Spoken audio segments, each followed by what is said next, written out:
xã Văn Thành, huyện Yên Thành, tỉnh Nghệ An. Một cô bé đến từ thị trấn. Cô bé ấy tên là Lò Thị Sắc.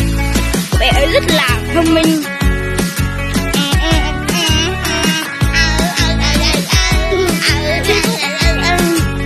Một ngày nọ cô bé đang đi trên dạo đường.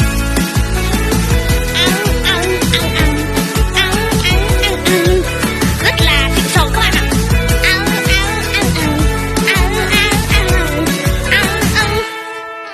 Và cô bé đang đi vô khách sạn. Mình vào xuân sáng rồi.